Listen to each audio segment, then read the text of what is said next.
This episode of the Party Loaded podcast is proudly sponsored by Audible.com.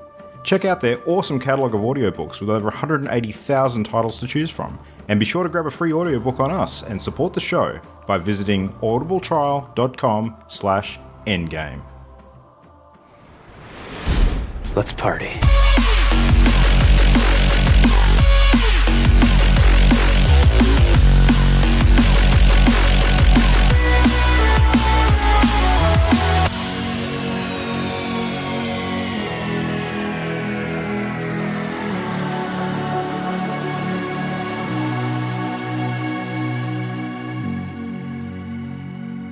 Hello, Happy New Year, and welcome back for a new season of Party Loaded. It is fresh start, fresh slate, fresh team, maybe? We'll see. My name is Luke Retallick, and we have joining us back again for another round on this crazy wheel of all things video gaming. We've got Ollie, we've got Jam, and we've got Mimo. Welcome back, team. Hello. Happy New Year. Happy New Year indeed. So we have seasons? Well, Yeah, I don't was know. like, we have seasons? Whoa, cool. I've never actually thought about it in that term before, but we kind of did do an off-season break, I guess. Spoilers. But, yeah. Gas. I don't know. Would you call this season 2 or 3? I don't know. I don't Yes. Sure. Okay. I'm not going to do that kind of split up. Absolutely. It is the silly season, though. We've just come back off a little bit of a break, and in theory, we all got to decompress and play a whole bunch of games and do stuff like that. Hands up if you actually got that done. I don't know. I had grand plans of playing a whole bunch of games, and then I ended up spending about half of my holiday painting my damn house. So, how did you all fare? Ew. Sucker. I know. It was depressing. I don't know. Any fun stories of holiday-related festivities, non-gaming specific, before we sort of jump into the usual stuff? Has anyone done anything interesting on the break? No, it was good. It was just good to relaxing. get a small amount of time off. Yeah. Yeah. All right. Lots well, of food. Yeah. So much food. I still have food left in my house from when you guys came over just before Christmas. Oh my God. Actually, I have to read Yeah. this. I got a message from my wife, Lisa, today when I was at work. And I'm just going to read it verbatim because I think it speaks for itself. That moment when you open up the massive box of chocolates you said you wouldn't, eat a few, and then decide it would be safer for all involved if it was placed in the bin. It's like, Whoa. yep. That's pretty much the last week. Brutal. No prisoners. Yeah.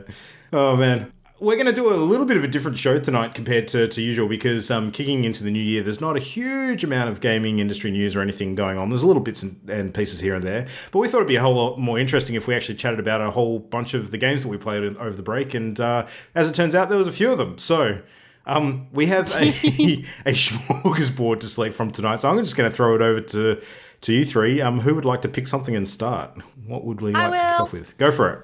Hands up with me.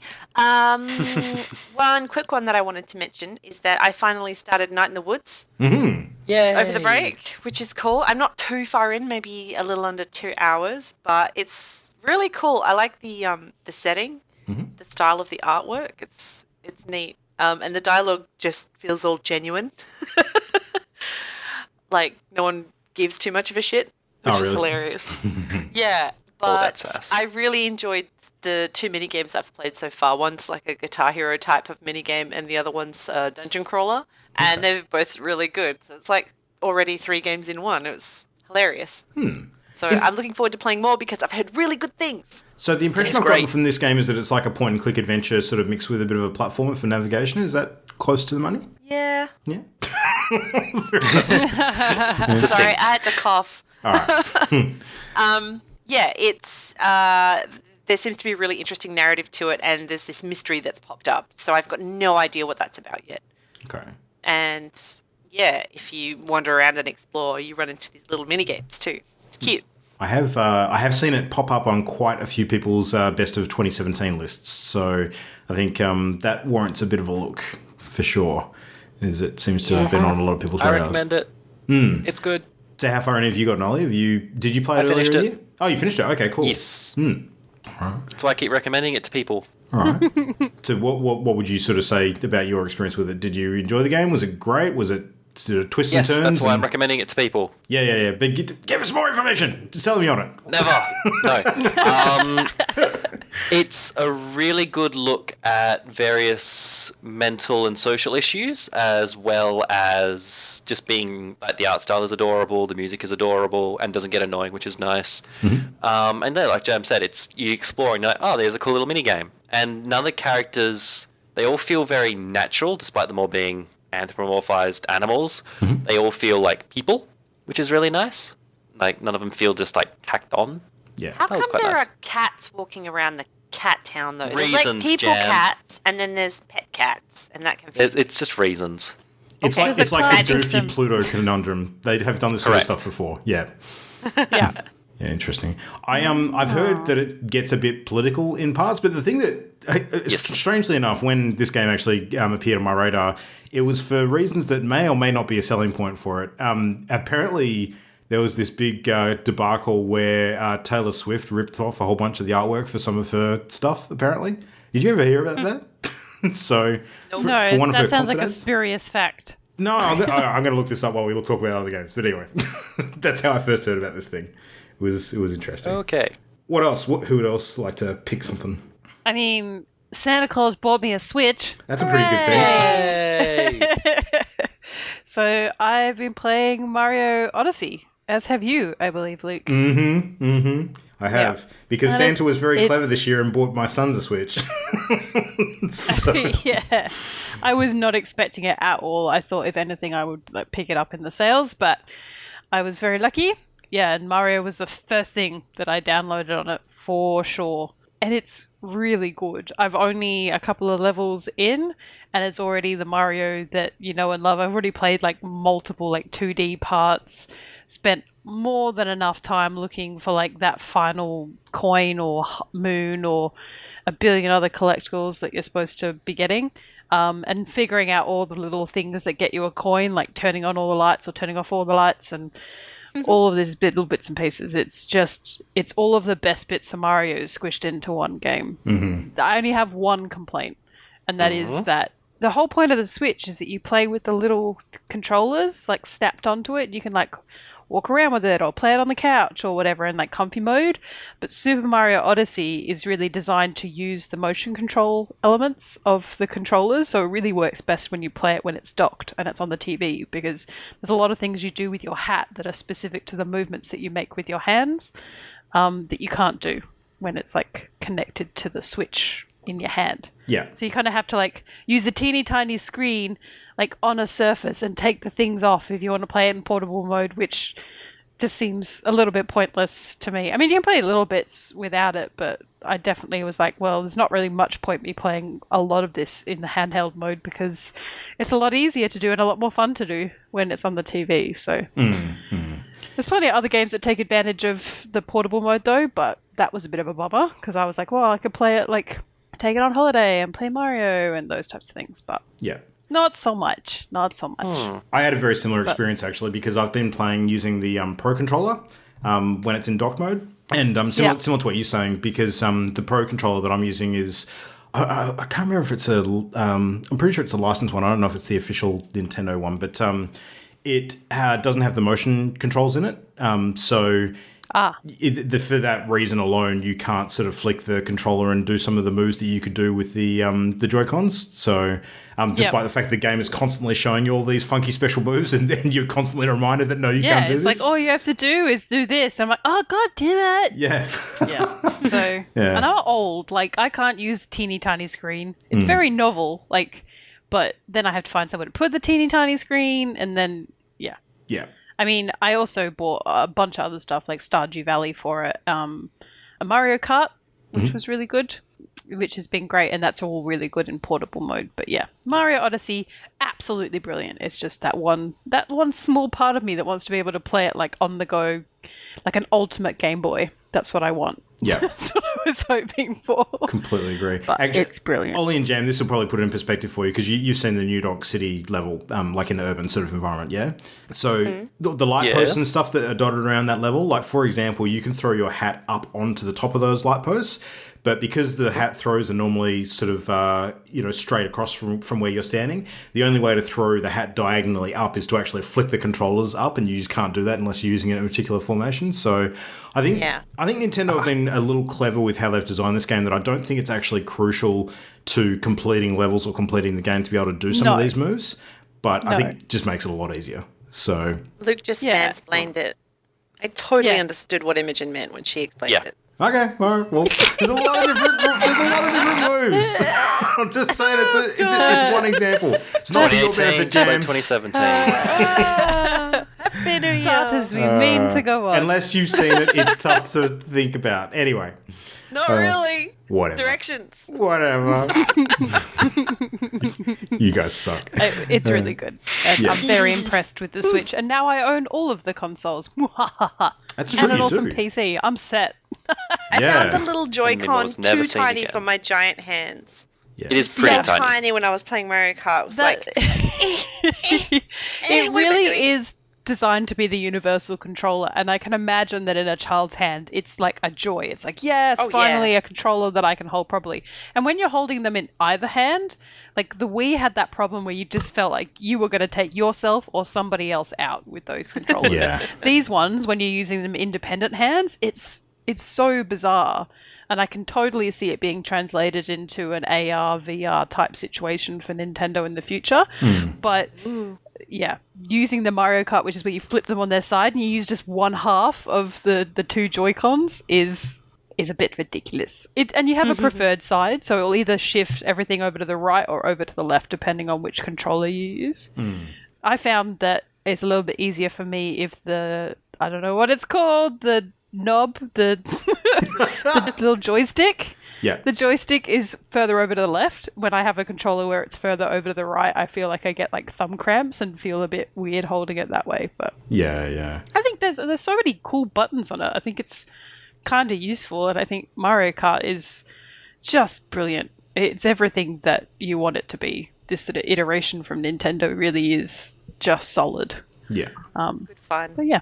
More games for Switch, please. Yeah, there's a bunch of cool stuff to play there. My boys ended up picking up Lego Worlds on Switch, as well as Lego City Undercover, Snippet Clips, and Mario Odyssey. So it's a good starting stable of games there. I haven't had a chance to Everything play is anything. very expensive. Yes, that is true. It got to the stage where I really wanted Mario versus Rabbids, because I'm a strategy game player, and everyone keeps telling me that it's a great strategy game and it's Mario, and it's kind of funny. But it is $90. I think it's on sale for like $80 in most places at the moment.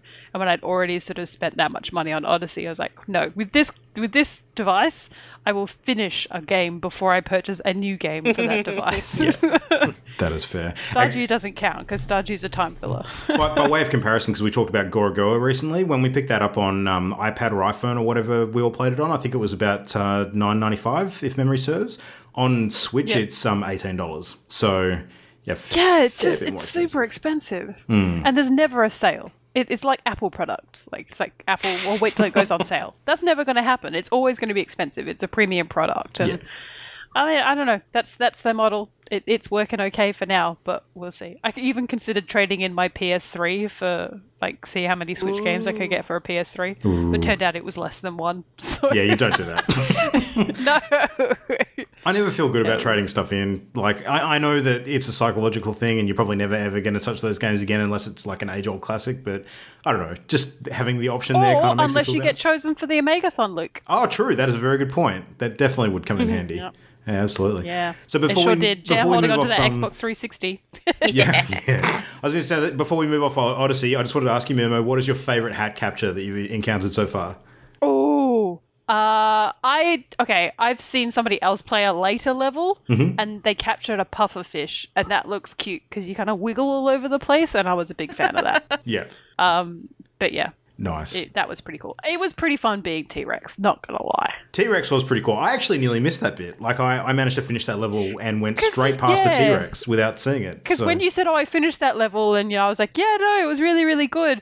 And then I was like, oh, blah, blah, blah, and, found T-Rex. And you kind of gave me that look, and I was like, did he find the T-Rex? Maybe not. Yeah, I had to go back to locate it because you sort of, it's towards the end of the level and you can literally just go straight past it because it's sort of on a rise and you don't see it in your sort of eye line. So, yeah. Yeah. But, there's this mechanic in the game which I don't remember. I didn't play a lot of Mario 64, the Galaxy one, but there's like these little parrots, and when you see them, they'll give you clues as to like secret things. Yeah.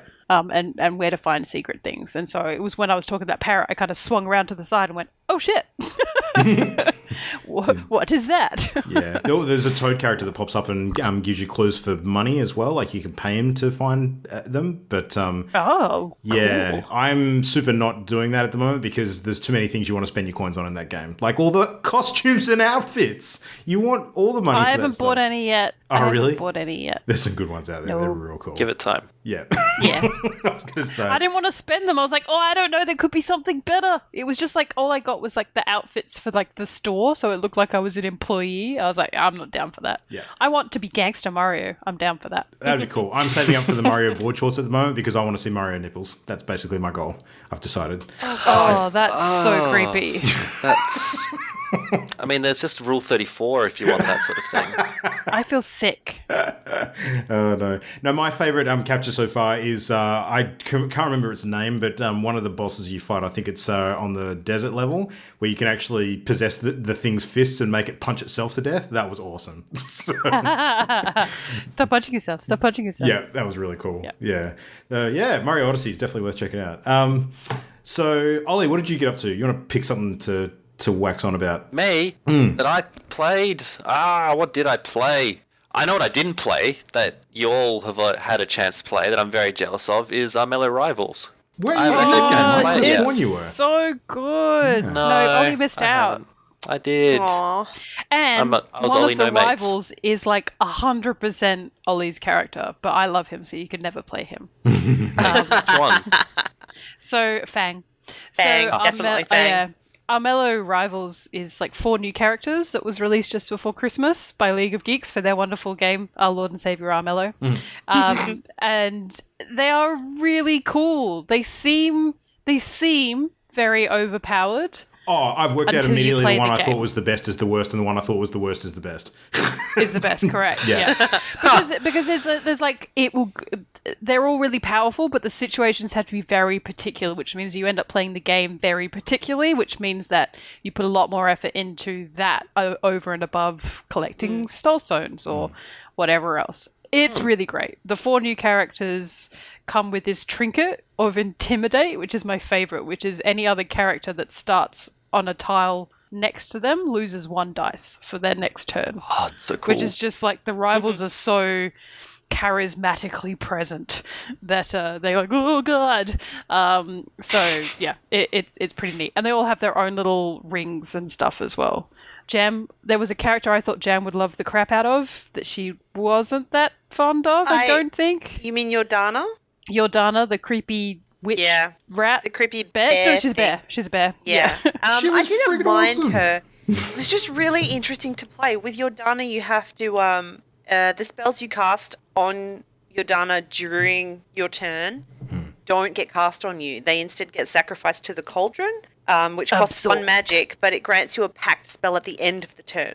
So once your turn's over and you click next turn, this randomized packed spell will pop up and then you cast it on another player. So basically, Yordana's blackmailing everyone with these packed spells to survive and to get around, which is really interesting and very different to how all of the other characters played. But I enjoy playing Hargrave. Hargrave is the bunny Oh, he's so good. who goes on guard if he ends his turn in plains or mountains, and if anyone steps into an adjacent tile, he shoots them. Not It's just the once. Like best. if you have to like walk all the way around him, it's like constant firing. Yeah, It was butts it each was- tile. And it was his brutal. dialogue is funny. It's just so gentlemanly. Yeah, he's Old he's schooly. different to Horace. He's very similar to Horace, but he's different in that he's a little bit more senior. I feel like he kind of Yeah. gives off the air of being a bit more arrogant, Yeah. which is cool. So, I yeah. really like the pack magic because paired with Fang in that game, Fang, the character that I think Ollie will like, starts with 1 rot, but his power is that if he slaughters another enemy, i.e. kills them for 3 more over their health, the combat immediately ends and they don't get a retaliation. They basically get die and run are afraid, die and Yeah. and you don't get any retaliation. And So we saw that you happen a don't really bunch of need times. A bunch of times in that game. I played him in a second game. Didn't happen a single time. But in that game, Jam character wasn't very fighty, but what it did do was heal her for every fight that I won because she cast a blood magic pact on me. So that was pretty smart. If you start to see what the characters are doing, and especially casting pacts on me that benefited her were good because I was staying alive for quite a long time and seemed quite strong. Yeah, and then I cast a pact on the squirrel that made me invisible to her. Ooh. Which was hilarious. I kept forgetting that was the case. Yeah, to be invisible and I'm like, from they can't see me. from one character is pretty cool. That's massive. That's massive because all the other effects are mostly, all characters or effect that affects everybody. But yeah, pretty neat. Yeah. The other And ones are Griot the was meat the cleaver 4th. rat. Yeah, she's super sneaky street queen thingy. What was her thing? Trickery. So she gets that's clan right. dice. So at night she gets clan dice extra to every peril or fight, and she gets a clan dice for every trickery card played The in the turn previous day. before. Yeah. Yeah. Every trickery Which is card awesome. played by anybody. Jesus. Yeah. Yeah. It's pretty solid. So it instantly changes the game, not just for that player, but for all of the other players playing against her. Yeah, because you're reluctant. You're reluctant to play the trickery cards. I mean, all of this, it's all a little bit spurious facts because we haven't had exhaustive time with the new rivals, but they're definitely they were a purchase, and I am not disappointed at all. No. The rings also are super brilliant. Yeah, and there's some new cards in there too. Yeah. And the fact that we can still play, we play against other characters all the time. The 2 times we played with the rivals, we played against original characters or bandit characters or whatever else. And, it didn't seem to be weighted in either favor. So Yeah, definitely. absolutely astounding. This game is insane. It's starting to get a little bit... I did say to everybody, the rivals are cool for us because we played the game, we understand the game. So we're like, yeah, that's cool because of these following reasons. But is Armello starting to become a little bit like League of Legends? Where everyone's like, holy crap, I look want at this 10 more load screen. seconds There's at the a start. scroll. Yeah, there's a scroll now to get to the other characters if you've got all of the DLC packs. Then you have to choose dice, you have to choose your bloody ring and your trinket, and oh my gosh, it's a bit much. And so if I was going to introduce somebody to this game, it would be very different to when I started playing this game where there was 6 characters. I don't know about League of Legends, but I'd compare maybe the stepping on point to be similar to new players coming into Hearthstone. It's similarly difficult to get your head around all of the rules that have been added to the game over time. Oh, it was just a throwaway comment, Luke, more the fact that the game with roster. a billion, Yeah. I totally get what you mean. characters that all do different things and flavors and everything else. And when you don't know how to play the game, that's the very first. I mean, obviously, hopefully the prologue and the single player sort of tutorial process is a little bit better. I haven't played that obviously in a while. Yeah. I still have to finish that. You're saving dear. that Chiefs for last, Jam. Yeah, I guess. Yep. No, Armello is awesome. Hargrave's not as good as I thought he was going to be, but that's okay. I think the others more than make up he's for it. fun. Yeah. It's fun if you end your turn in the right it's a play spot. style. Yeah, it's a play style thing for sure. You Yeah. honestly, you play the board to just block people off. Just you mess with people with him. It's great. Yeah. It's great fun. No. Another thing I did over the break is I finished Rumu. Oh, yes. I was Yay! actually quite close to the end. It was really good. I liked it. Everything you guys said. Enjoyed it thoroughly. Yep. Jellyfish for the win. So I did jump back into Rumu and tested out my mouse troubles to see if anything had changed, and I think that it's slightly improved. So definitely think that there is something hardware or driver related at play there. So I'm going to be upgrading my computer in a few weeks. I'm going to jump in again then and see if everything is a bit smoother. But my poor little machine's dying a slow death at the moment because when we got in and played some, Armello was probably the first sign I had that things were not great because I was dropping frames like a motherfucker. And then when we played Overwatch after that, it was chugging pretty hard, let's say. So, yeah. Welcome to Potato Flipbook world. Yep. Pretty much, yeah. So, Overwatch Flipbook. This is what you did 10 seconds ago. I don't think I'll ever have it as bad as game's you a had postcard. it, but yeah, that was kind of rough. Oh, speaking of Overwatch, we could probably just briefly talk about the Yeti hunting activity that we got to do in that. Yes! the Christmas event. Oh, so good. 5 mates versus a Winston who's like... I wanted to be the Winston. Oh, Complaining we'll have to play some boys. more. Is it still up? Yeah. I think so. Yeah, I think for until the 8th or something. Yeah, Eighth sounds or about right. ninth? Okay. We definitely have Tuesday. to play some more. I don't have Orisa Puppy emote yet. Yeah. I need Ollie, it. did you have a chance to play it yet? Nope. Oh, it's good. I did. I It's think fun. we need to get a group of 6 on because Yeah. if we have 6, then it randomizes. But what we had was we had 3 people, and therefore none of us could be the hunter because it wasn't accepting that one of us in the group would be in a randomized group. So there was only 3 of us. Obviously, we could be communicating with each other, which would therefore mean that Doodles. blah blah Yeah. blah. It think made that's sense, fair. but it was just a bit of a bummer. Like it's like I don't want to play Winston against randoms. I want to play Winston against you lot and have the lols. So for people playing at home, the basic setup for the scenario is one Winston as the beast. So think of the old video game of Evolve. And then you've got, was it 5 maze? Yeah, it was 5, wasn't it? 5 maze, yeah. Yeah. And how many bits of meat were there on the map? There was 4. Well, there's lots of bits of meat. He but if needed he ate to eat 4 Yes, that's right. to rage. Yeah. He raged, and basically you got this you have obviously your freeze gun and everything else, but your super is to lay down a trap that catches him because obviously he can scoot away. Junkrat style. Yeah. Yeah, he can scoot away pretty easily. It was very hard to beat Winstons who quite obviously had done this a number of times. Oh, yes. You can choose when you go in your preference, and I'm assuming that a lot of people are just hard at doing the Winston part of that because we played against some absolutely astounding Winstons. And I was like, I want to get in there, I want to test my skills. But yeah, solid winter thing. Also, the little voice prompts is oh, he's getting angry, and then it's run for your lives. 5 So little maids talking. Yeah, you have team one lives trick for that May, got us and once you run out of repeatedly- team lives, Yeti wins. I was getting really frustrated when the Winstons were cottoning on to the idea of getting 3 out of 4 of the meats and then just waiting till all of the maize came in nice and close and they grabbed We the last thought we one had and just them. We were like, blitzed oh, we've us. got him, and then he'd be like, Yeah. nom, throw his dome over him, nom, and then Yeah. Rage. we were scred. Yeah. Smash. No. It was some great, play of the games. All of the play of the games, 110% of the time, were Winston. Of course. But the only game that we won was when Winston accidentally jumped off the edge of the map.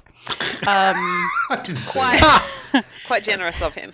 Yeah, very generous of him. And right at the beginning of the level, so Jan was like, it's our second time round. Right, let's go. Now we know what we're doing. Oh, we won. How did we win? What? Hooray! Super easy.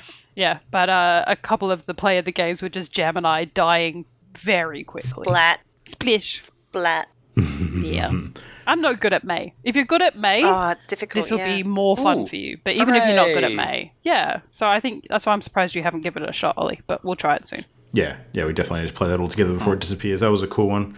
Yeah, I had a game that I want to talk about because I managed to finish it, and this is one that I started playing a little while ago and spoke about the first episode. So the final episode for Life is Strange Before the Storm released in late December. I think it was around the 20th, and I hadn't played the second episode out of the 3 yet either, so I jumped in and did 2 and 3 and finished that off. So this is the prequel to the original 5-episode Life is Strange story that I think we spoke about ages ago. So this is the tale of Chloe and her sort of friendship and I guess relationship in different ways with Rachel Amber, who's kind of one of the main characters that doesn't appear in the original Life is Strange, but is kind of in the backdrop story because something really important happens to her. And man, this game is so good. Like considering what it was up against, like actually it was a different studio that was handling the prequel compared to the original, because the original was done by Don't Nod, and the prequel was picked up by another studio whose name escapes me. Obviously they had the voice actor problems where Ashley Birch couldn't reprise the role of Chloe because of the voice actors strike, the SAG-AFTRA stuff. And in addition to that, they didn't have the weird time travel powers that existed in the first game. So coming into this one, like, you have a lot of reasons to think it's not going to be very good. It was as good, if not better, than the original series. It was sensational. Good. And anyone who's planning on playing it, one thing I will say is a bit of a warning: play the original series first before you play the prequel. Even though chronologically the events of the prequel happen before the main one, obviously, there is stuff in the prequel that I think is a bit ruinous to see before you play the main game. So you kind of want to do it in, Star Wars order, if you like. So play the first one before you play the prequel. But the stuff that they've added to this game is really creative and really awesome. And there's a couple of scenes in particular I just want to talk about. So do you guys remember me talking about the D&D game that happened in the first episode, where you actually get to play D&D with one of the characters, and through the narrative you actually sort of pick different actions for your character to take and in that game, and it sort of plays out? They do really cool creative stuff like that throughout, but the one that they did in the second episode blew me away. Like, you actually have this stage play that's happening at the school, and the character that you're sort of friends with is playing the lead role in this play, and you kind of get roped into helping her out by sort of taking on the roles of one of the characters that didn't make it in time because they sort of got held up. And a couple of minutes before this scene plays out, you're actually given a script for the play, and it's got a whole bunch of highlighted text and stuff in it. I'm just reading it through it and going, oh yeah, that's pretty cool. And then I got into the actual play scene, and I very quickly realized that I should have paid more attention to the script that I was given, because you actually have to select the correct dialogue options to read the exact lines that you need in the play. And there are certain parts where it's not just the lines you need to remember, you actually need to remember which props you need to sort of walk over and stand next to, or which way you need to be facing, and all this sort of stuff. And you're actually required to remember from that brief script that you're given. And I was like, holy crap, This was so well thought out, and I totally missed it. So I save scummed, and I went back and I used my phone camera. You cheatsy doodle. I played it out both ways. Like, I played it out one way where I got a whole bunch of the stuff wrong and got different sort of dialogue stuff that popped up as a result. And then I went back and played it the way where you remember everything. And it was noticeably different, but I kind of wanted to see how mechanically it played out, because I thought it was really interesting the way that they built that scene. But man, it was really cool, really creative. I appreciated what they did a whole lot. So, yeah. And the way that the game finishes off is absolutely heart-wrenching. It is just one of the saddest endings I can remember from any game, just in a really powerful way. Like, one that doesn't make you feel robbed as a player, one that actually gives you real player agency in one of the key decisions you have to make at the end, because it's two sort of main different endings. No matter which one you choose, it's super sort of tragic in one way or another. But and then you get to see the foreshadowing for the main sort of story in the original game, and it's chilling. It is absolutely spine-tingly, chilling stuff. So yeah, highly recommend. It made my top 10 games of last year. Like, I actually put a list together of my top 10 favorite games, and it was on the list, and it was not at the bottom, let me tell you that. So yeah, not particularly expensive either, so you should go and pick it up. It's a really, really good game. So there you go. Life is Strange Before the Storm. Highly recommend. All right, what else we got? What else did we mess around with? So we all got to play games at Mimos. That was fun. So that was when we busted out the Mario Kart and played a bit of Jackbox. I think the Murder Trivia Party remains the best game on that set. Yeah, I don't know, but the T-shirt thing. Oh, holy shit. Oh, God. The murder trivia is the horrible best. people. Yeah. Yeah, murder trivia was good. I ducked out to pick up some sushi, and I got to keep playing from the audience. And I got questions fed to my phone. It was great. Yeah. Yeah, the audience involvement is cool. Which game is it on that pack that allows up to 60 or so players? There was one that had a massive player cap, wasn't there? The Gaspionage. Was that one? Okay. So yeah, I think so. Possibly one of the weaker games, but caters for much bigger crowds. Yeah. Yeah, that was cool. Funny. Jem, what was going on in Sky Factory? You did some Christmas craziness in Minecraft. So we jumped on before Christmas, and our friend Mark happened to mention that you can grow really, really, really big redwood trees in Sky Factory. So we tried it out and planted 7x7 square of saplings and made some enormous trees, and then made I carved into the trunk and made a tree house. And then I figured out how to make fairy lights, and I strung fairy lights all over it, so it looked like a big-ass Christmas tree. And then I went to the deco craft table and made all of the Christmas decorations. I made it very festive. Snowman! Little, tiny... Oh, yeah, Imogen made snowmen that plopped around everywhere. It was good fun. It's still surprising me with how much crap there is to do. And I don't even overwhelming. comprehend a fraction of it. The guys who play on the server the most have shifted the entire inventory section below ground. So the rows and rows of drawers that comprise the inventory storage, they moved it all. I know they automated it to a degree, but just looking at it, the sheer volume, it's astonishing. It's insane. And I figured out how to harvest mana from mana flowers. Okay. Which was interesting. It let me make summon Gaia. Am I? I don't even know. Well, you can use that, and you can make a portal that you throw things into, and that's the only way to get some resources, because basically you're throwing gifts to pixies. And then they throw it back. There's a type of armor that you can imbue, which basically when you wear it and it's pink, that when somebody hits you, a little pixie is summoned and hits them back.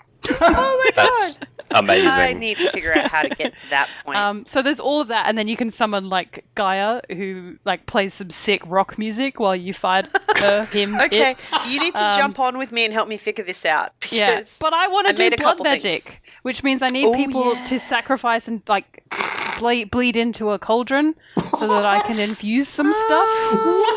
What? Emo just got very dark. Luke, when are you logging on? Jam, screw you. I volunteer you as tribute. I mean, that's fair. Oh my god. So I only know all this because there is an extensive series by Achievement Hunter, of course.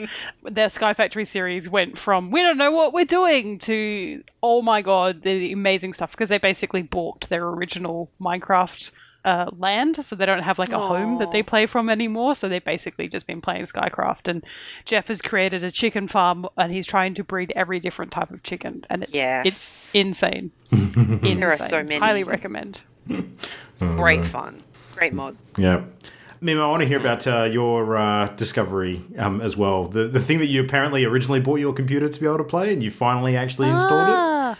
Yeah, not apparently. I did. Civilization 6 released, and that was the first game where I looked at the stats and said, no, my laptop will not play this. Not even it could play it, but on board, potato settings, it just flat out would not have played that game. Oh, that's right. I remember how sad you were at the time. Yeah, that was devastating. I was so sad because I love Civilization. That's where it's at. I really enjoy those types of games, as evidenced by the fact that I bought it 2 days ago, and now I spent 9 hours, maybe now 12 hours playing the game. Yay! Yeah. So I bought Civilization in the Steam sale, as well as Hellblade, Cinder's Sacrifice. Yeah.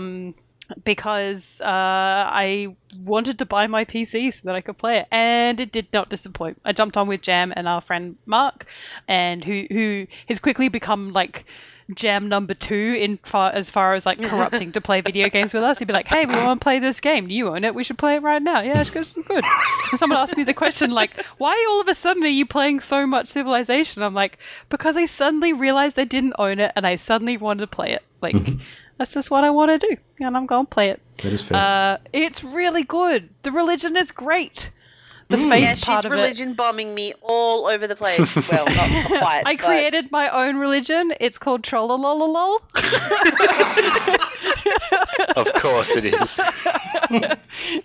And we believe in what was my tenets? It was something like I liked things to be outside, and I believed festivals and stuff. I don't know, something like that.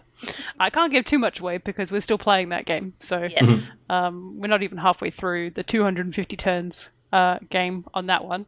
No one's declared war on me yet on that one. However, in my other game that I started by myself, everybody declared war on me, but I'm doing pretty good. Oh, actually, incorrect.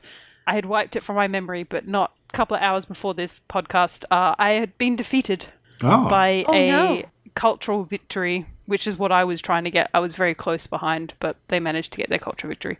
I haven't quite got my head around all of the different things because I'm just trying to establish like how to play the game first and all the different units you can create. And Yeah.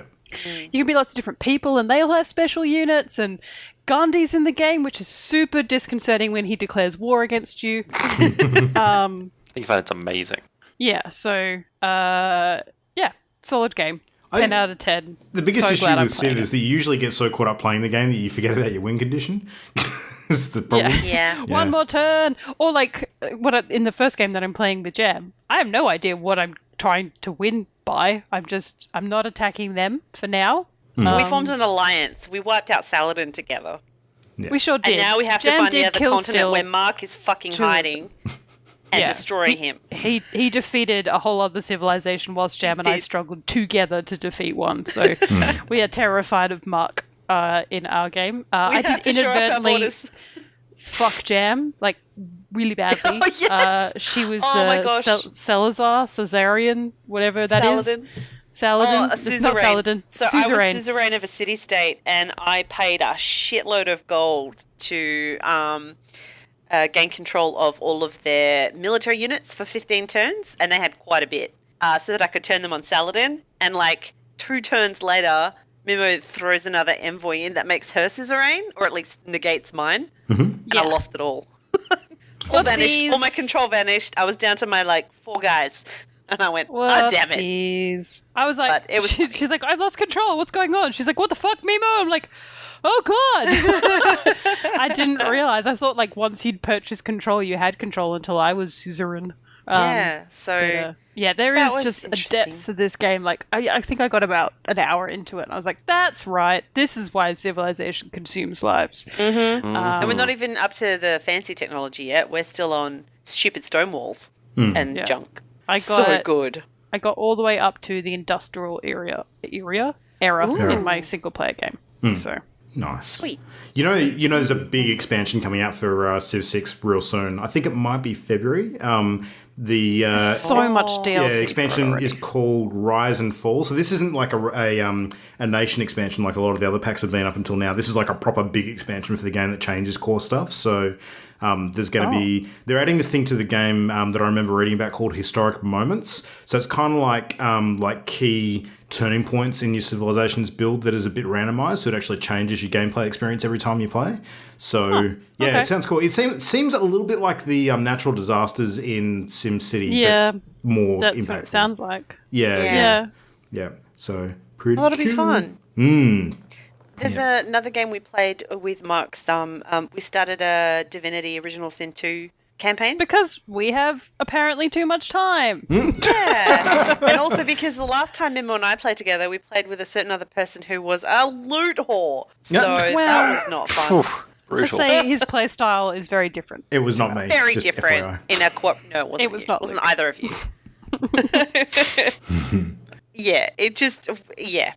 So this time it's good because we're all working through the story, telling each other about the conversations we're having with the NPCs so that we understand, the narrative and sharing the resources around. And it's fun. It's fun when you play it that way. Who'd have thunk it? It's really interesting. We've gotten further than I have in any of the other 4 games that I've started. It's such a solid RPG. So I'm glad we started that one. I don't know how we're going to find time to do that and Civ on top of all the other games. It's interesting. It's still got the same pitfalls, I feel, for me, that typical, in real person RPGs have, in that everyone has what they want to do. So I was like, let's go get our collars off and let's leave the island and let's do the things. But then quite rightly, they're like, well, we can finish these quests and get experience. And I Yeah, was like, Mark wanted but to, I want he's the to do the completionist. things. He wants to tick everything off that list. Get this collar off. I want to cast the spell. I was trying to figure out which paths I hadn't seen before so that I could see some new content. Yeah. So but I think once we're in fresh territory, it's going to be a lot more fun for all of us because it'll be new for all 3 of us instead of a rehash. To satisfy curiosity at some point, I think we need to organise some time to play around with the DM tools as well and see how good that is. I think it'd just be an absolute clusterfuck. Yeah, I'm sure it will. Oh, jeez. Man, we've tried vote of online confidence. D&D. Let's ask Ollie how that went. Oh, it went all right. It was actually good. all right. Yeah. Good. But in terms of we weren't wandering off in other directions, doing other things, provoking attacks from other people randomly while you were trying to set something up. That's true. That would be our equivalent of drawing penises on the map. Yeah. Would be, oh shit, I accidentally aggroed this guy and we're all like spread across a whole town. Whoops, turns out he's the quest giver. I did accidentally steal from people because we switched to use controller rather than mouse about halfway through, and it was great for moving around and shit for combat, so I accidentally stole some stuff and got in trouble. Accidentally. Yeah. Accidentally. Yeah. Divinity Original Sin 2 definitely hits my favourite game that I wish I had more time to play last year award, basically. That thing is a serious time investment, and I wish I had more hours in the day to play it. It's a very specific category. Oh, look, it deserves its own mention for sure. Yeah. So a little bit more Destiny 2. The Dawning thing's still happening. So Christmas gifts shenanigans is ongoing. There's been a fair bit of controversy on that in the last week or so. I don't know if you guys have seen that. The people are crying up a storm because apparently the gifts that you can get in the Dawning stuff is actually gated. Like there's a different selection if you pay for them with the silver currency versus the ones that you get if you just earn them. Crap. Yeah. Are you serious? That's crap. It's pretty crappy. Like if you want any of the exotic emotes and stuff, apparently you can only get those in the ones that you actually pay for using silver. So that's a bit shit. Yeah. So, but I mean, it's still fun. It's just, it's unfortunate that stuff like that continues to play the game a little bit. Yeah. And Ollie, you've now had a bit more raid experience. You played your second and third raid rooms last night. Am I right? Is that? Yeah. I did. Yeah. I got to see more of the raid. So what do you think of those ones? What did we actually get through? I quite enjoyed it, actually. I like that each room is distinctly different and has its own little puzzle mechanics. So for me, what's going to keep me playing Destiny is how quickly they put out raid content. Because that stuff is, like I say, it's so noticeably different. It's so much fun to be just like, I'm doing this, and we have to coordinate this and coordinate this over here. It genuinely requires skill. A group skill, which is rather than just big numbers. Yeah, keep shooting, revive, keep shooting. That gets a bit boring. Yeah. Yeah, exactly. And that's what killed Destiny 1 a little bit. Yeah. We haven't done the raid lair yet to check out how that is. We haven't seen on PC the Callus fight yet. And you did get to see some of the underbelly. That's a maze down some there. Chests. Yeah. And I really want to beat Callus. I haven't yet on either platform. Yeah. Callus fight. It's a bit frustrating. I mean, as we said before, the bigger challenge is getting 6 people available to actually do it as opposed to actually doing it. We got 5 for a few times over the last 2 weeks, but not a 6th. We'll get there. I think we're getting closer because there's a few people we've talked into starting the game recently, and they're leveling up as we speak. So, that'll be good. So, that continues to be a whole bunch of fun. And then probably one more game before we move into our topic of the week, because it kind of relates to that in a way. We brought in the new year, as we always do, by playing online games. Well, all of us except for Ollie. Well, I mean, you guys did. Yeah, that's it. Yeah. I was actually being a real person.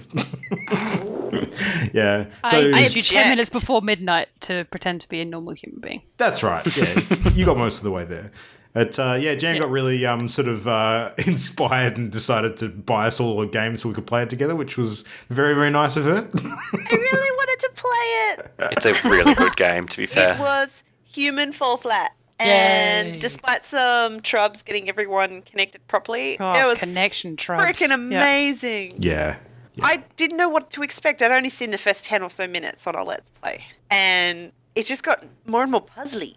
I thought it was going to be just a laugh, moving through environments with other squishy friends. So the mechanic it's interesting because it's, you're a little blob person. You can wear outfits and funny costumes, different colours.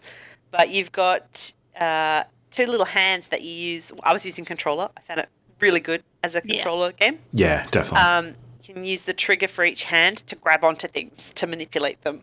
But it's really awkward because it's just not a precise type of physics in the game. Floppy body physics is how I like to think of it. Yeah, it's quite quad-ish. Yeah. Yeah, and just the more and more complex the puzzles got, the luckier and luckier we had to get, or just we had to be so super careful in how we manipulated the objects in the game to get through to the next section. Forming orderly queues is important because screwed ourselves more times than I could count. Yeah, our team is not good at that. Just because everyone's like, me first, I want to get up, I'm going to do it, I'm going to solve the puzzle. Screw you, I'm throwing you off the edge. Notably, the same person who wasn't that great in Divinity also didn't follow the instruction of wait for us to learn how to finish the level before you go through the door, because when you go through the door, everybody finishes. That person did not listen. Yeah. Good Deary one, me. Pork. Yeah. Out of curiosity, what level did you guys play? We got a bunch. fair way We through. played a castle one was the last We one we played.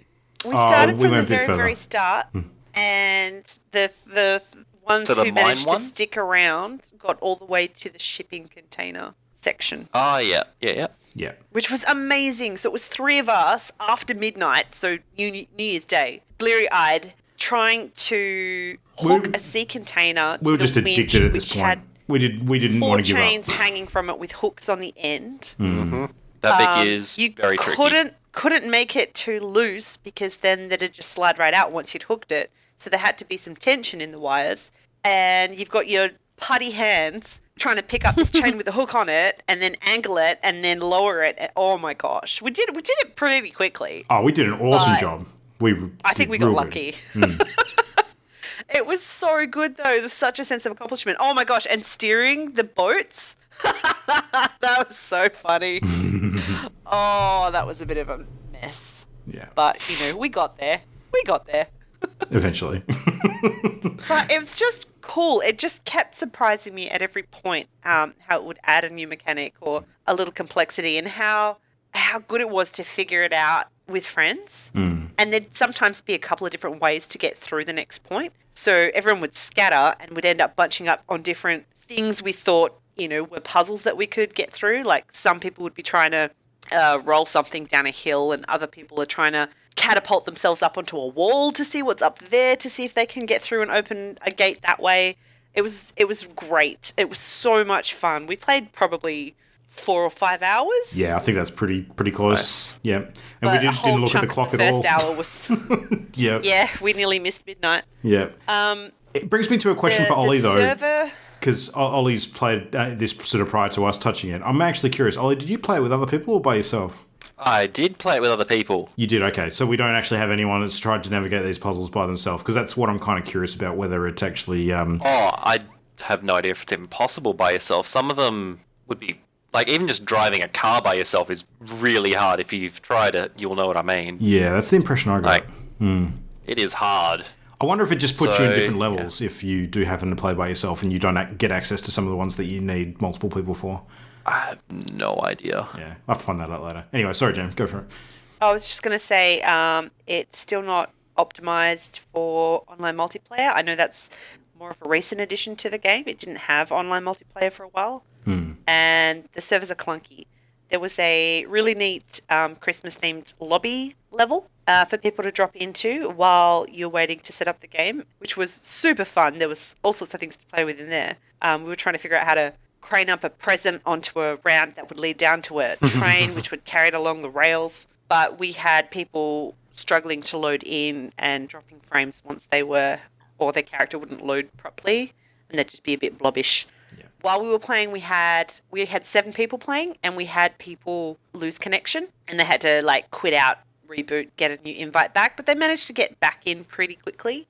Yeah, that was all right. And then by the end of the 4-ish hours, it started to chug. The frame rate was getting real low, and I don't know if that's because we'd played through in one sitting, which had generated a whole chunk of the world, and that was bogging it down. It'd be interesting to see if we loaded in from our save point fresh, whether it would be smoother again. Yeah. But those issues, even with those issues, it was so much fun to play for 7 weird people at home on New Year's Eve, looking for some hilarity. Inevitably, every time we got to a puzzle, someone would get left behind, and then we'd just say, just kill yourself, because then you spawn back up in the air and splat onto the ground in the new section, Such a loving group. which was hilarious. Just kill yourself, eh? Yeah. Oh, okay. Us making a ramp out of a big flat bit of wood and a barrel, was it? Or a log? Yeah. Even just getting that done successfully, and then getting an anvil on it so that it wouldn't tip as we climbed it. Just five people managing to do that together successfully. That was hilarious and such an achievement. I will say that we struggled semi-coordinated. We struggled to work as a team initially, but once we actually got it, we were kicking ass. We were doing real we good. got better and better at it, yeah. Once we realised that they weren't... I think we went in with the assumption that you could pretty much solo a bunch of it. And then we realised that working together made it more fun and also, doable. got us through some of the more complex things, especially when everyone was trying different things. But then, you're trying to swing on this lantern to get up to this far edge, and you nearly got the peak swing that you need, and Kirk jumps on and grabs your leg because he's going, me too, and wants to go for the ride and messes it all up. It's just great. Just great. Such a team player. Damn Cork. Yeah. Nice. But top game, so much fun. Play with friends. Was good. All right, well, we should probably move on to actually chatting about the game we're reviewing tonight, which is kind of a similar theme in some ways. We'll get to that in a minute. So, now, if I'm not mistaken, Jam, this is your suggestion, wasn't it, on our list originally? I think so. Yeah. Yeah, because I've heard about it a lot. Our game of the month was Gang Beasts, which is another putty person type of game, which is probably why I really got the itch to play Human Fall Flat. It's developed by Bone Loaf and published by Double Fine and was released only a few weeks ago, which is cool. And it's basically an arena brawler with these putty people where you can headbutt and punch and kick each other and manipulate your hands to lift them up and throw them off the edge of the level, which is so great. good.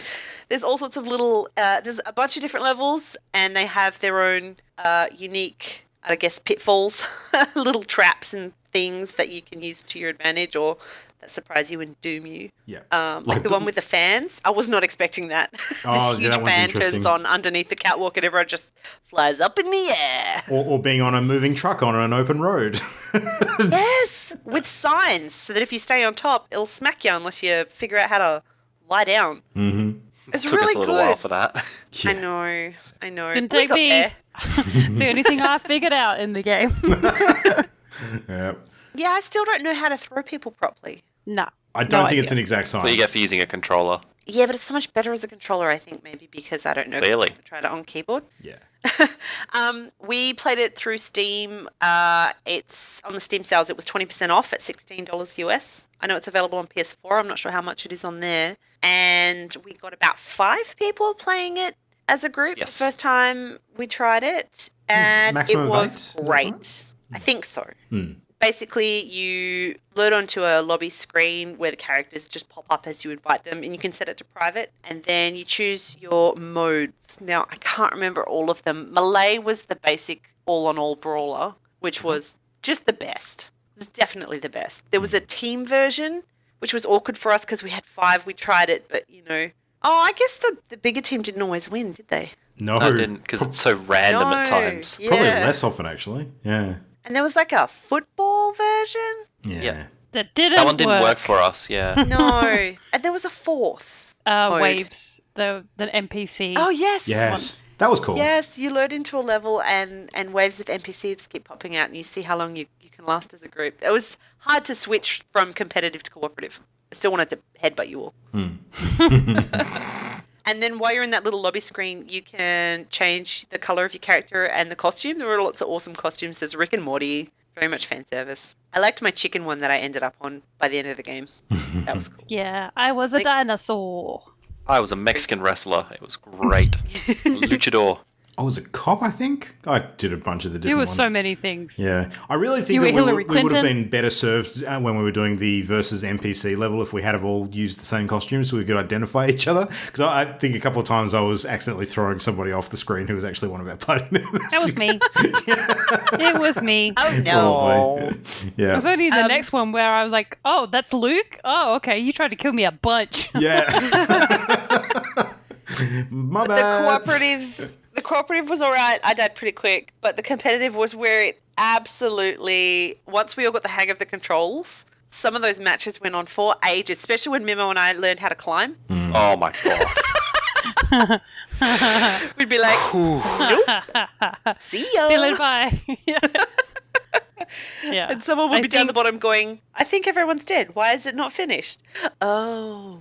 Yeah, that was me. But I think for this game overall, and I know we're not at final wrap-up thoughts, but this kind of ties into that, is that I think this game is very expensive for what it is, especially considering so much of it didn't work for us. And I mean, that could be connection problems and all sorts of things, but it definitely didn't seem like a $16 US dollar game. Especially since it's now released. Like, I know this is what it was like pre-released in like early access or whatever else, and I probably would have been okay with that, but this is the final release that it seems to be an awful lot of bugs.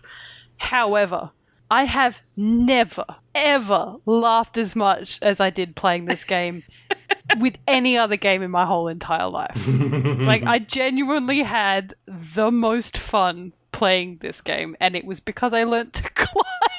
I had no idea how to throw people. I kind of got the hang of headbutt eventually, but it didn't seem like my punches were like punching properly. Oh, headbutt seems super important once we actually worked out how to do it. Oh, it is. Yeah. Like just running up to someone and like nutting them in the face, and then they just fall flat and you pick them up. See you later, bye. But I just couldn't figure out how to pick them up and throw them. I would always be able to knock people out and then just drag them around. But yeah, I figured out how to climb, and there's a level that has these pipes. So I climbed, and no one had noticed I was there. So I just started like seeing what the tolerances were and was like wiggling around. I started singing a song to like my dancing, and finally people realized where I was. I was doing little pole dances up on the thing.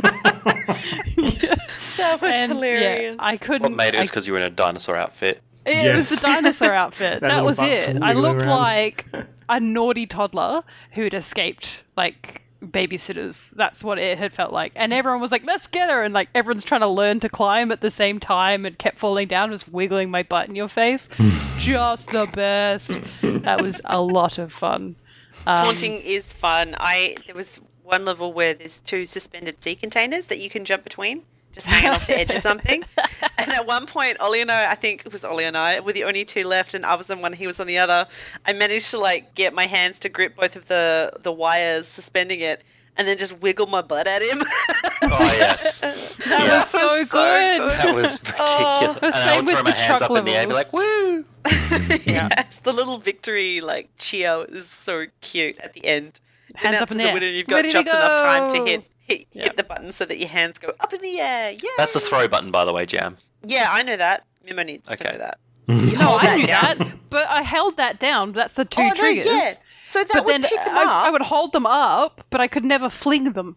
Yeah, I couldn't quite fling them. Letting go at the right time is tricky. It was probably the hardest part of that. No, like getting any sort of motion when my arms were like that was difficult. Yeah. Well, my technique was usually just hoisting someone above my head, running forward as fast as I could, and then just letting go. That was the only way I sort of worked out. Yeah, a bit of momentum. Yeah. Okay. We'll have to try this again. That was my method. I agree. I think it's a bit overpriced, and at the same time, had so much goddamn fun. I'm pretty sure everyone else abandoned Luke and I while we were duking it out on the last level for ages. Trying to throw each other into a thing. And, oh my gosh, and so another time, Mark and I jumped on and we jumped into a public game. It's nuts. It's the best. These people know how to play. And sheer desperation kept me alive 5 minutes longer than I should have been in one of these games. Mark was already dead. He was just watching my character losing his shit at the amount of times I managed to wake up and jump out of spinning blades just before I should have died. It was hilarious. It's just the desperation people get. Yeah. Let go. Amazing. Don't hold my butt. What are you doing? Jumping around these tiny levels, and they're really interesting levels. Oh my gosh. There was one I loaded in with Mark while he was learning how to play, I think, and immediately I saw it was the construction site one. It looks like this pipe down the right. I'm like, oh, I wonder if this goes to another level. Jumped in, died, but got an achievement because I explored the pipe. It's just the little things that are super cute. It's really basic graphics, very colourful. The characters are very Play-Doh-y, but cute, very adorably cute, and so much fun with a group of friends. Yeah. I don't think even 20% off at $16, it's a bit much, but if you've got a group of friends who are keen to play and play every now and then it might be worth your while. Yeah. I tend to agree with what you guys are saying about the price, but the price wasn't the biggest factor for me. The factor for me was what Memo said before, in that it was supposed to be full release and that it still had all the bugs and felt unfinished. That was kind of a bigger thing for me than the dollar value attached to it. So, because I mean, we've seen other examples of similarly small games that, you know, still cost around 16 or so US dollars. That's not super uncommon, but the fact that it's supposed to be finished and definitely doesn't feel like that's probably worse in my mind. Yeah, it's been early access for a while too. Yeah.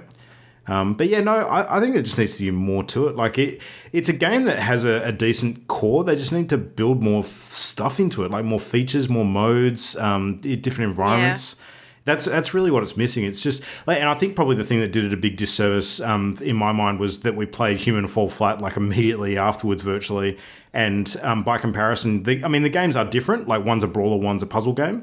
But even so, the movement physics are similar-ish to the point that you can kind of compare them in different ways. But Human Fall Flat's just a much bigger game. It's got so much more to do in it, and just Yeah, and half the price. Yes, exactly. Yeah, on sale. Yeah. So, yeah, I mean, if Human Fall Flat had like a brawl mode in it, I think it would be a pretty easy contest between the two, personally. But yeah, some of the stuff that the Game Beast has, like the headbutt attack and the different climbing mode and that kind of thing, does set it apart in a way. I think that's really fun stuff. So, yeah. But one thing I did like, and I have to go back to Human Fall Flat to make this comparison, but one thing I did like about Human Fall Flat versus Game Beast is that Human Fall Flat makes better use of the camera perspective. Like, I think some of the moves you actually have to look in the direction of what you're trying to do, as opposed to Gang Beast being more of a top-down view of the arena. So you're not so much concerned about which direction your character's looking at from your perspective. So I think that's deliberate, though. I think it works for Gang Beast, and it's not really top-down; it's more front-on. So yeah, sort of. I think Gang Beast, it's important that all viewers are fixed to the same perspective, so that you've got no advantages specifically. Yeah. I like it, and it's got the PvP functions built in, because Human Fall Flat's not a PvP game. True. So it makes sense. They've got different strengths. They're both buggy, but it depends on whether you're after a co-op game or a PvP game, really, at the end of the day, and how much money you're willing to spend. But Gang Beast, I laughed so hard when I was playing with Mark. I think there was one point where I was trying to drag him off, and I ended up with my hands on either side of his unconscious body, but they'd gripped the ground and not him. And so as I tried to drag him forward, it ended up looking like I was just humping his face. We were both just losing it. Yeah. Because it was, it's just those fun. Incidental moments that make the game fun. Yeah. The game certainly is. The game is tools and a canvas to let you make your own fun. It really is. Correct. Yeah. Correct. And with a lot of chuckleheads, I mean, it was just the inevitable. Best. There was a lot of inappropriate language used, a lot of swears. A lot of swears. All we needed to do to get more lols out of Imogen is add a golf mode, and we would have been there. So.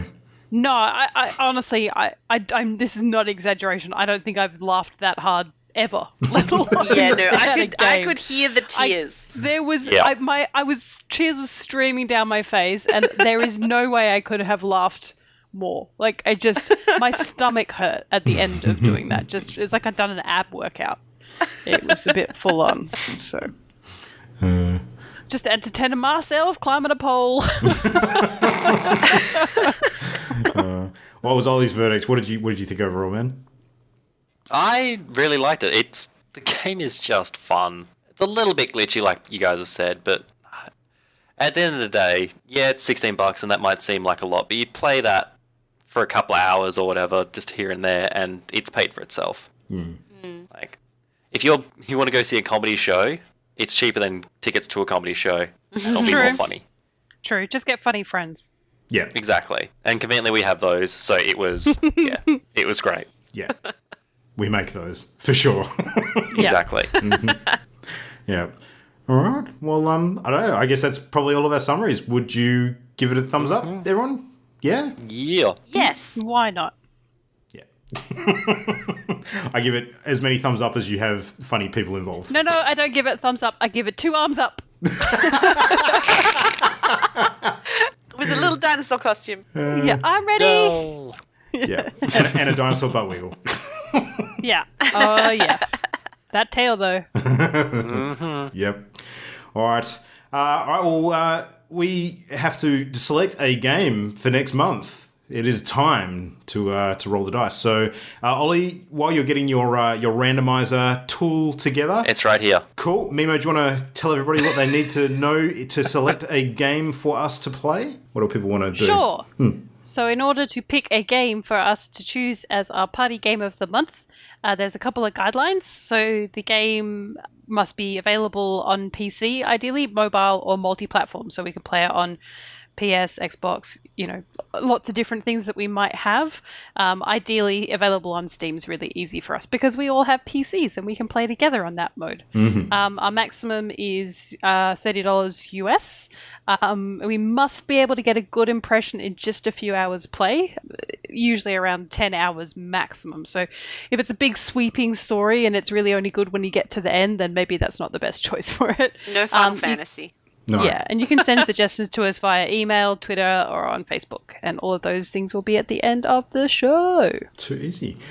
So moving into a fresh year, we're real keen to sort of inject a bit more life into our list, which has still got a bit of stuff that's been sitting on there for a while, but we have populated it with a bunch of new suggestions recently, but keep them coming. So, all right, Ollie, you ready to do the honours? Let me close the document. Yep. There we go.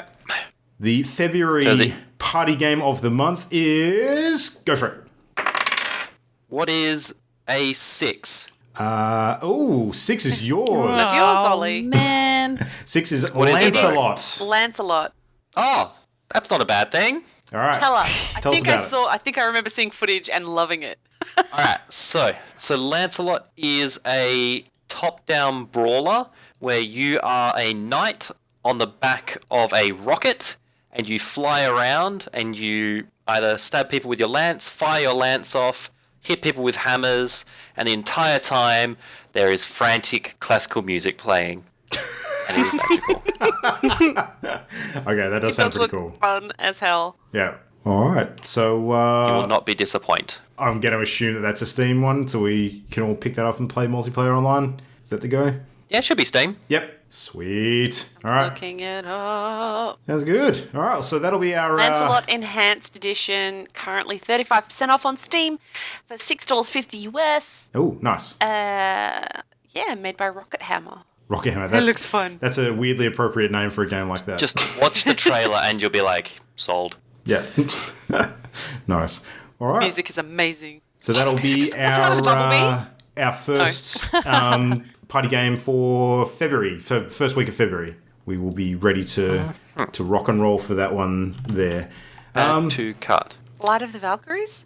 Oh, there's so many of them. Oh. Because they're all royalty free now. So they've chucked them all in. All right, well, I think we're all sort of at that point of the year where, I mean, with Ollie being the exception because he's a jerk, we're all sort of heading back to work now. So a little bit less gaming time than perhaps before, but we got a bunch of stuff coming out this year that we want to talk about real soon. So I think next week we're going to be chatting a little bit about some of the things that we're looking forward to in 2018. And I'm looking forward to that discussion. That's going to be a good primer to set the scene for the next few months. Because, my God, this year is already shaping up to be quite the journey compared to 2017, which is also very, very strong. So... But yeah, if people want to get hold of us and suggest games or tell us what you've been playing or even some of this fun stuff that you enjoyed greatly from 2017, we'd still love to hear about it. So you can hit us up at all the usual places. So email mail@partyloaded.com. We can be found on Facebook, which is just Party Loaded. Search for that. Twitter @Party Loaded Show, and we've got a bunch of content on YouTube, which can be found at youtube.com/channel endgame as well. But before we wrap up for tonight, just going to throw quickly to Mimo, because we got new year, new show, some stuff happening. So what's going on, Mimo? Well, next week will be my last episode as a full-time host of Party Loaded. Well, co-host, I guess. Not because I don't like doing it or I don't enjoy it. It's a time thing. It's a life thing. And I spend a lot more time doing the podcast than I do actually playing games. No, you're just sick of our voices. Be honest. Yeah. No, she broke too many ribs too. playing Gang Beasts, laughing to death, so she needs some recovery It's true. time. I can't have any more fun, guys. I'm done. I used all of my fun for my No fun whole allowed. life.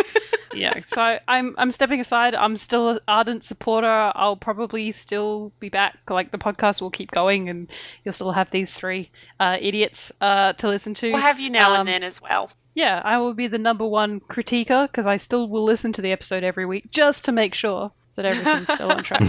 See what we said But about you. So next week will be my last week as a Party Loaded co-host. Until we drag you back on to talk Panda. about a game that you've actually had time to play. Which we're going to try and do as often as possible, but pending your availability. Yeah. I'll come back and we'll do a weird game that Imogen found segment. I don't know. We'll figure something out. Yeah, absolutely. So yeah, suffice to say, we've got some plans about what that actually means for us and sort of the hosts moving forward, but we'll talk a bit more about that in the coming weeks. So not for tonight. We've got plenty of other stuff that we've talked about already. Probably time for us to shut up and go play some of these games. So what's everyone doing I'm this installing week? Lancelot right now. Yeah, nice. Do you think we'll actually get to play some Lancelot this week? Is that something we're going to attempt to do? I hope so. It'd be nice. Probably do that. Sounds Cute. like it. That'd be sweet. I want to play more Human Fall Flat. We need to get further. I need to finish this game. See, I saying. feel like as much as I want to play it, I don't feel like I want to play it with you guys because I know how to do all the puzzles and I want you to figure it out for yourself. I want to punch you. Ah. No, and that's the thing. I wouldn't want to spoil it for you because half the joy is figuring out the puzzles. Have you actually finished all of the puzzles, or are you? Oh, yeah. You have. Oh, okay. I've played it all. Wow. Okay. The Aztec level is by far my favorite. Oh, okay. We haven't gotten up to that yet. We'll have to explore Spoilers, further. there's an Aztec level. No Nice. spoilers. So I have to ask, Imogen and Jam, when are you two going to organise to play Portal 2 with each other? Is that something? Soon. It was nearly a recommendation when we were thinking about what we should be playing, but then we chose Civ 6, which is a far superior game to Portal 2. Ooh. I mean, I wouldn't go that far. Them's fighting words, Mimo. Yeah. But I think Jam had a great idea of recording us playing and then people could watch it alongside you and Jam playing. See how much we get through. That But would I be have, funny.